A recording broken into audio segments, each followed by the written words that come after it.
every day I wake up, I feel like I don't understand why I don't have anything to eat, why I'm so starving. Like I don't understand why my mom not around me, why I had to live in the house that far away from the village, why nobody home, why I had nothing to eat at all. Like I remember I live with my younger brother who born in 1972. He just 1 year old younger than me and my great grandma. And every day I'm so hungry and nobody around at all. I remember the old house far away from the village, and sometime in the morning I just go to the field to catch some bird to eat because I'm so hungry, and I just don't understand what has happened, you know. And during lunchtime they ring the bell, so I just sit down and wait for the hearing the bell. So I had to walk. I don't know, but it's a long time to go to the what they call cuisine. So when I'm arrived there, because I'm arrived too late, because I'm too tiny, I'm too little, I'm too hungry. Sometimes they already finished the lunch, whatever they call.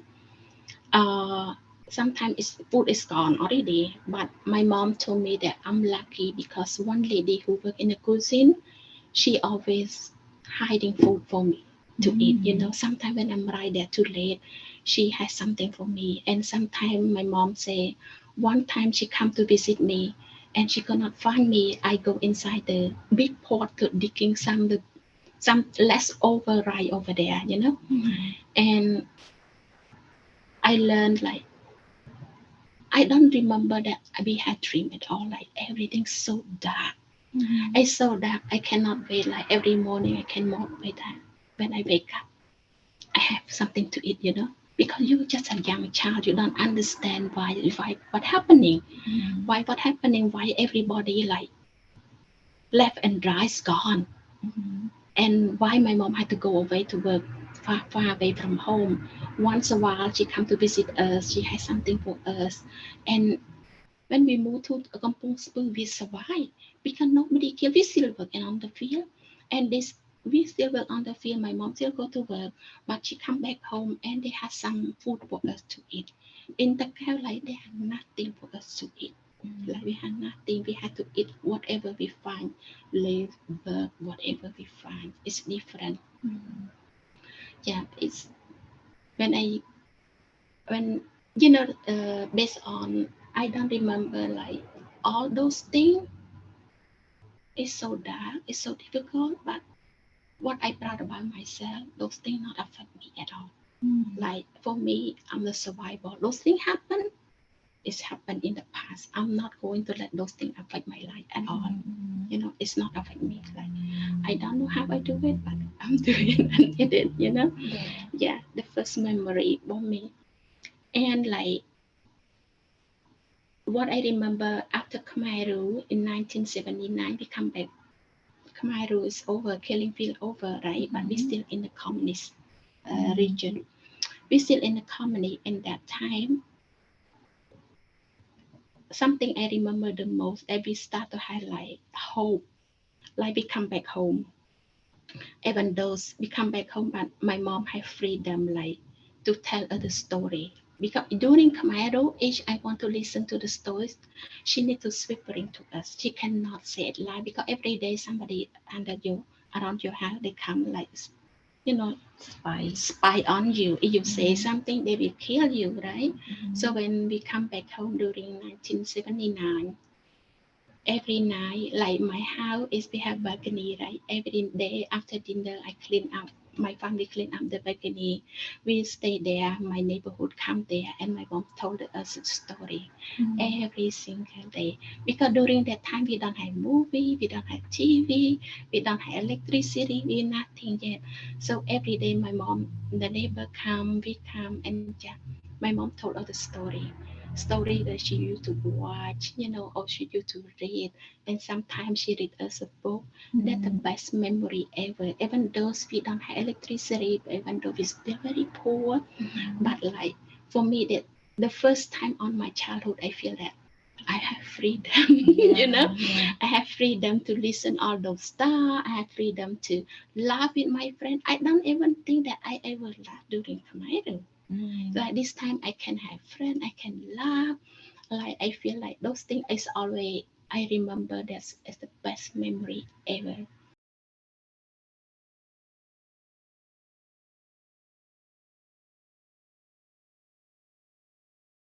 I remember a lot of stuff because they're very dramatic, such as going downstairs and having the Kamakahom, one of the generals, come downstairs with the jeep with my mom, and then she wasn't able to speak to save his life, and I remember like just crying, and my mom just she lost it, knowing that my father is gone, and a lot of other people, a lot of other men.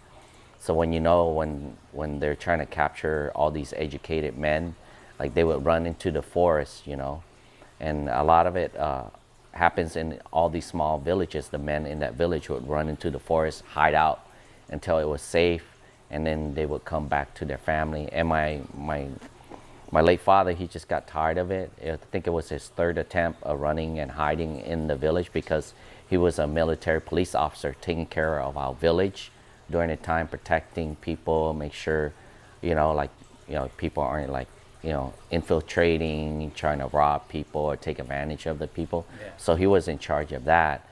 And the reason why they assassinated him because they accused him of having guns in the attic, which he didn't have any guns in the attic. So they assassinated him. So that was one of the most pivotal changes that we had to go through during that time was migrating and walking on foot through landmines to sniper fire all the way to the Thai Cambodian border. As refugees coming to America, we didn't get the proper assimilation like other people as refugee because it's still a learning process for the whole world, for the UN, trying to get people from a war-torn country that people forgot about. Because when the GI and the Vietnam War stopped, they didn't want anything to do with it. They were trying to deal with stuff here in the U.S. and around the world. So the first place that is the mecca of all the early days of Cambodian Americans being here in Long Beach was there was a Thai store on Cherry and 10th Street right there, and people would after the temple, after church, we would go there to get our products, such as lakre, all the different herbs. So there was one of the earliest place that we all came together. We would see each other, and that's where we shopped. It's a small little space. So there's a lot of history that I know about how a lot of the commerce, a lot of business, how it got started, and how it got started. So they didn't have a lot of money, capital to start off. So what they would do, they would borrow each other money with interest and stuff. And in Khmer, it's called tong tin, and then a lot of that was the early development of all the different Khmer business that's on Anaheim Street and along that corridor. Right. And then as time went on, like it was bustling, it was busy.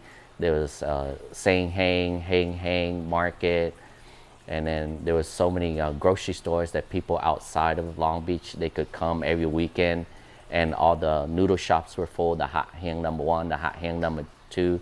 There were bands, and it was just a lot of great stuff was going on.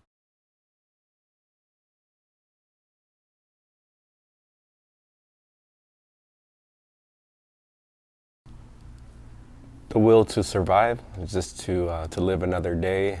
From what I was told from my mom, because my parents met at the refugee camp. They didn't know each other before then. So my mom broke off from her family and she fled on foot by herself with neighbors to Thailand. Okay. And then when they settled in the refugee camp is when the next couple of months she met my dad.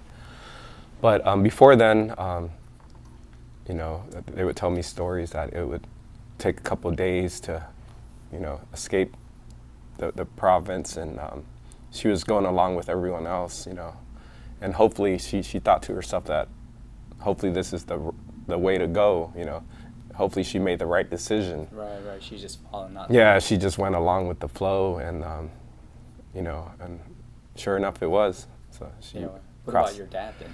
Same thing with my dad.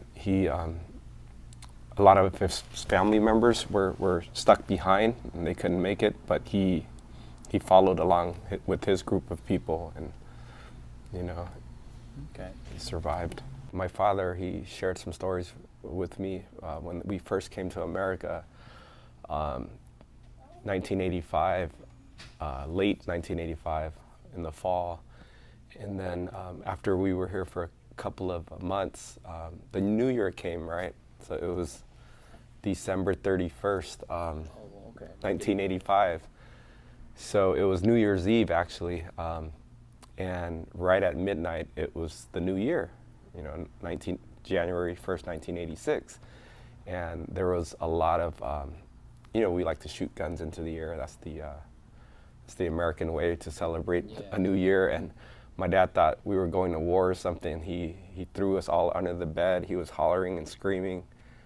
All the gunshots took him back, you know, basically a little PTSD for him. He thought there was a war zone outside, hearing all the gunshots, so he was scared for his life. So he threw me and my younger sister under the bed, got everybody down on the ground, and you know, it was a scary moment for him. But only to find out that the next day that, hey, that's how Americans celebrate New Year. Yeah. By- That's part of the celebration. Yeah. So that was pretty interesting to me. Another story he shared with me was the first couple of weeks when he arrived in America. We lived near a shopping center, so his first time going shopping, right?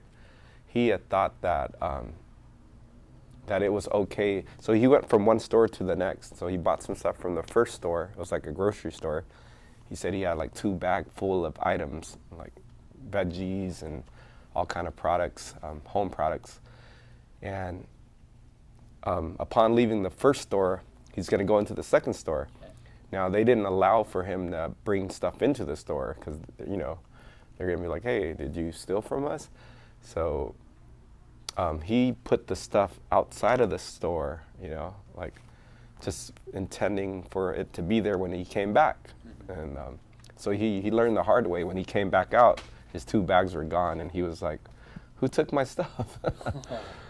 So, you know, not knowing that you couldn't just leave stuff out in public, you know.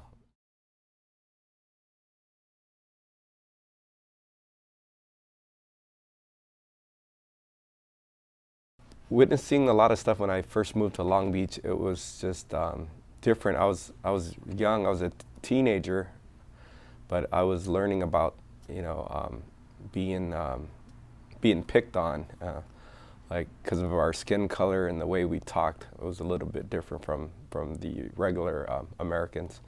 So I felt like, you know, society was against us because we didn't speak properly, and we were just different from everyone else.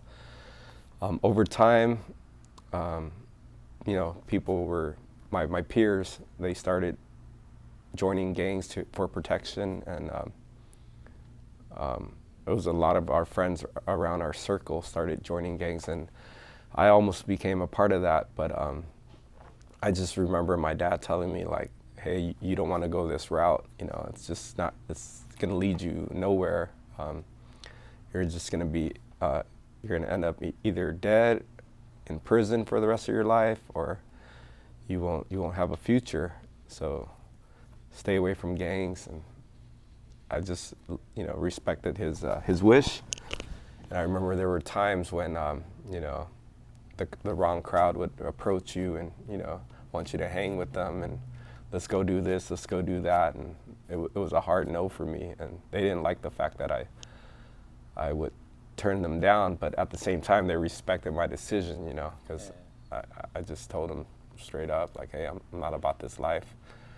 But Because oftentimes those are friends and family members. yeah, so seeing that and then just witnessing a lot of little stuff that went on during the neighborhoods in the 90s, you know, early 90s. Give us an example. One example was I was chased one day by a gangster. He was a Latino gangster. He pulled up to our neighborhood on a bike, and he looked right at me. There was a bunch of friends with me, and he looked at me and he said, "Hey, you stole my bike." I looked at him, I said, "No, I didn't steal your bike." And he goes, "Yes, you did." So he got off of his bike and he came like running at me. I was scared for my life. I just took off. I sprinted to the back of the complex, the building where I was at. And my cousin lived back there at the time. So I ran back there, and luckily his door was unlocked. And I recall like the moment I grabbed the door, got into the house or the apartment, and the moment I shut the door, it was a security door, one of those see-through metal screen security door. And the moment I shut the door, the guy's hand was already grabbing the door, and he had threatened me. He's like, "Hey, I'm gonna get you. He even said, I'm gonna kill you." So that scared me to death right there.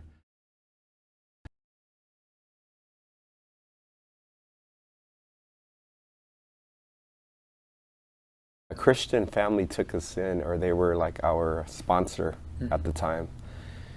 And I vaguely remember like me running around in their living room, falling asleep on the floor. Growing up, I mean, not fully understanding what went on in the past, and then slowly like hearing about it and learning my parents' journey, through their stories with the genocide. Throughout my 20s, I just had a love for our people, being that we weren't as populated as other groups of ethnic backgrounds here in America. We were like the minorities of the minorities. We came from the great Khmer Empire, so Right. I think that's what kind of like motivated me to learn more about the culture and to like, in a way, preserve the culture and keep it going, to kind of give back to the community. It took me back to a time when I was the same way, right? I was like, oh shoot. But I had my parents speaking to me in the language, so I had to learn the language. But yeah, I'm proud to be Cambodian, proud to be here in Long Beach, representing for our people.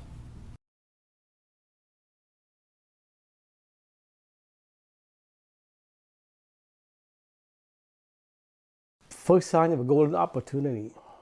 I mean, where do you get the opportunity? It hurts you because the golden opportunity is here. We left Cambodian, and then they put us in a camp called in Philippines called Bataan. That is the place where they kind of give you the opportunity to learn a little bit about United States before they bring you over. First thing we landed was in San Francisco. We don't have a lot of clothes, so they took us to, I'm not sure who they are, but they put on the bus, they took us to this. It's just like a Purple Heart warehouse. You can pick up all the used clothes all you want. First time ever we seen Golden Gate Bridge. That was 1980. We don't even know what it is. Just a bridge, really long, red in color. My first job ever was they call it a cadet. You work for a police department. Your job is to go out there, taking a report and dealing with people, lock themselves out, go help the student, whatever the case may be, just to get my foot in the door and going to school. I became a CSO about 2.5 years later after I get my education. The CSO, what they call a community service officer. In other words, you don't do anything but to go out there and do general work for the police department. And then they move on to 1988, 89. I put myself through the academy. In other words, you have to get your education with a law enforcement side, which is like police academy type of thing. So that's how I became a police officer for the school district. I put myself through the academy. It's all come down to one simple thing: education.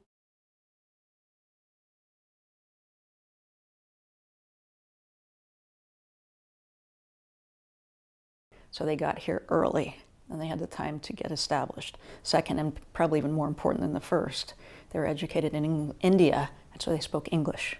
I have very early memories of going to sleep at night and then waking up, and then there'd be a family in the house. And I know who they were. And they, all looked a little, disheveled, a little scared, and then by the time I came home from school, they'd be gone. And then go to sleep, and the next day there'd be another family. And by the time I came home, they were gone. And what was happening was my parents were sponsoring people, right? And so there was this, I called it, in hindsight, I called it our own little underground railroad.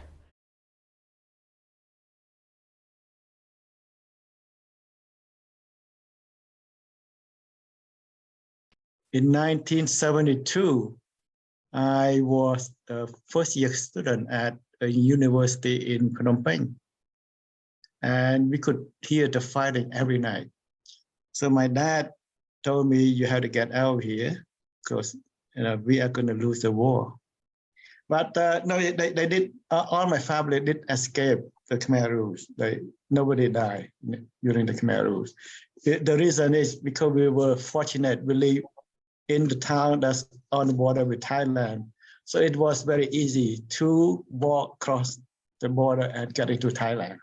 So when we first came here, they put us through intensive English classes, my cousin and me, for 5 months, English from 9 to 4 o'clock. The first culture shock, I was here like maybe a month, and a bunch of us were waiting at a bus stop, right, at night. And there was a black guy, he drove by. We don't know him, he doesn't know us. He drove by, he stopped at the bus stop and he said, "Fuck you, Chinese." That totally, I never heard that before. And I had no idea that why this guy would have hostility against us. So we haven't done anything to him. He didn't know us. That was a bad shock to me. That was the first shock that I had. People who live in Silver Spring, people who live in Virginia, people who live in Washington, D.C. itself, we sort of spread out. But Long Beach, if you go down to where Cambodia town is, we have more and more people coming to that area. We have more and more people building businesses, or more and more people coming to live in the area. That is a big difference. That's why eventually we would have Cambodia town, because we have more and more of us concentrated in one neighborhood.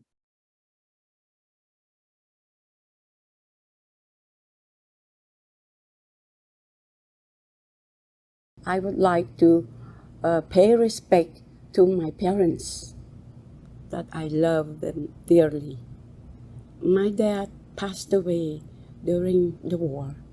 My mom arrived here on the 20th of June, 1980. I left my 2 sons there with my mom. It's heartbreaking. So myself, I came on that time, March 14, from Phnom Penh directly to United States. My first stop over at San Francisco, and then continue to Los Angeles, LAX.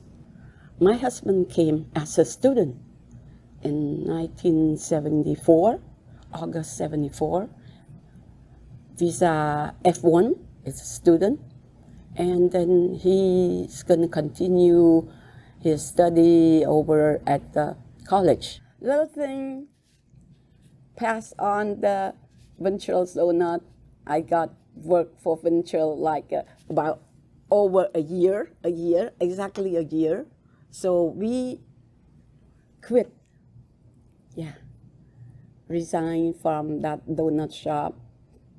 Then I moved to Ventura. But we got some money from the Ventures because of the 1 year. He had like almost 10,000. We bought the van. We stay in the van, and the donut shop has like a little shower. So we cook with the range, and the rice cooker and the range and the pan, just stir fry, whatever we do. Yeah. So we live in the donut shop for almost a year and always hiding. Otherwise, what is it? Health department. It is against law, but it's the truth. For our family, we think about doing the best to build ourselves and to build the community and to build the United States too. Working, pay taxes, everything, that build the community and build the United States. See? So that's how we have planned since beginning.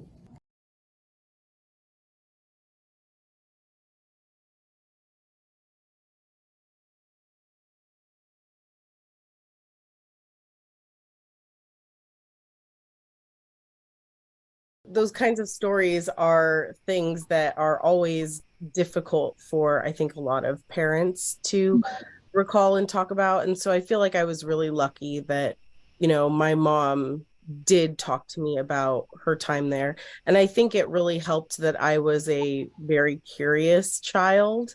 I always asked a lot of questions. And so when I went to college, I actually started collecting stories from people in my family about what their lives were like before and during, the Khmer Rouge period, and then what happened with them after.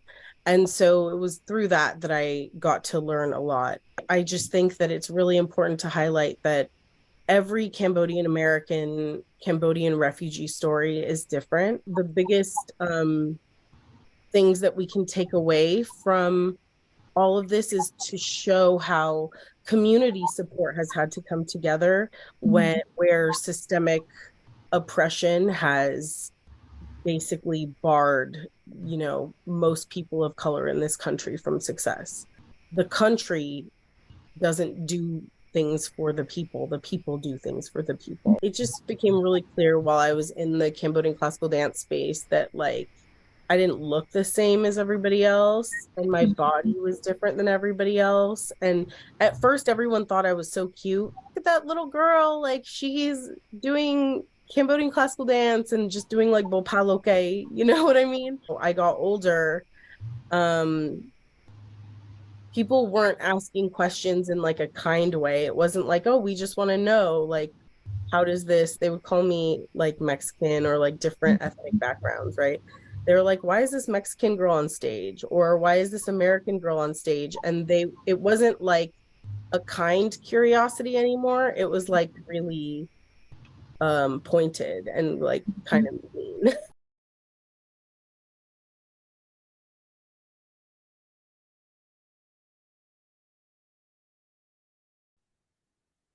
I wasn't worried about losing all of those things. Like I said, I was still young. But for me, the worry is that where are we going? Where are we going to live? That kind of thing. When they chase us out to live in the woods. My mom and dad want us to have a better future. So that's when they all decide to move and live in Thai camp. And that's how we came to the U.S. I was so hard for where I became. So I graduated with Long Beach City College for a nursing degree, with my nursing degree. And I graduated from there. And then we moved to Washington. So I worked so hard for it also to where I became. And now I work at the for CVS pharmacy. I don't, even though I graduated my nursing degree, I work a few years with a nursing degree. Then I decided to go to the management uh, in the healthcare. What does it mean to me, Cambodian, American? We are part of, because we're mixed. You know, I can speak Laos, I can speak Thai, I can speak Khmer, and also, you know, the English and things like that. I'm proud of myself. 3 of my kids, they're still, because I don't want them to forget about our tradition, our culture.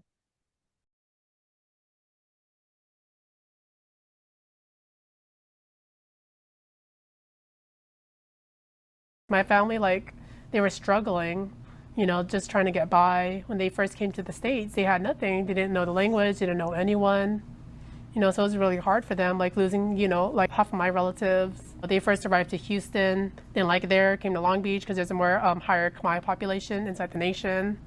So we just decided to set roots here. When I went to school, like just seeing, like, because Polly would always host the intercultural fair every year, like seeing other cultures get together and form like a whole rally and stuff like that with like dances and food. Like it just shows that even as a community we're still together, you know. It just shows how far we've progressed. Now that I'm knowing more about it, it's showing more results in my life, you know. Just like it's like that's the most important aspect about me. Just like keeping my Khmer roots down. It's why I try to speak as much Khmer as I can to not like forget it, you know. I want to educate other people about our community and know to be the voice of the voiceless.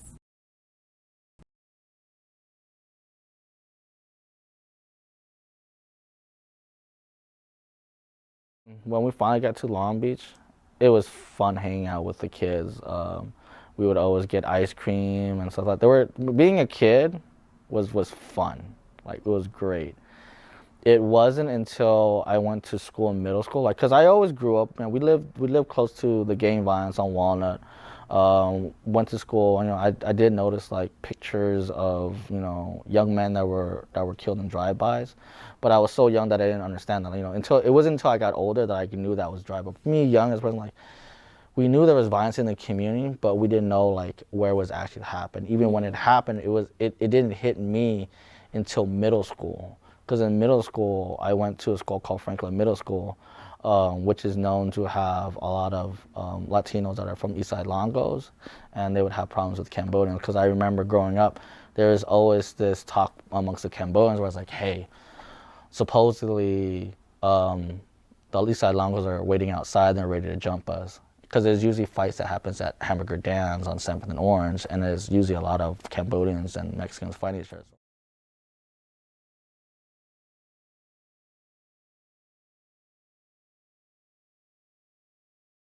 Coming out Khmer, that's coming out Khmer with a Q. But it's just sharing stories. I created this platform for people to share stories of their coming out in all different stages of their life, whether it be in high school, whether it be you're out at work but you're not out at home, or vice versa. I think to continue to hear these stories of Cambodian Americans, first generation, 1.5, 2.0, 3.0, however many generation it goes, you know, the more stories you have in this book, in this journal that we have, the more people we can relate to. And I think as Cambodians and Cambodian Americans, being quiet was what made it so hard for my parents, keeping to themselves and not sharing their stories.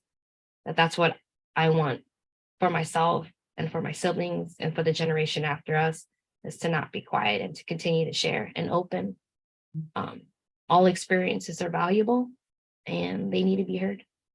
That's one thing I love about Cambodian town, is that everywhere you go, everybody's a Ming or a Boo, and we're all just trying to sustain and keep our city growing.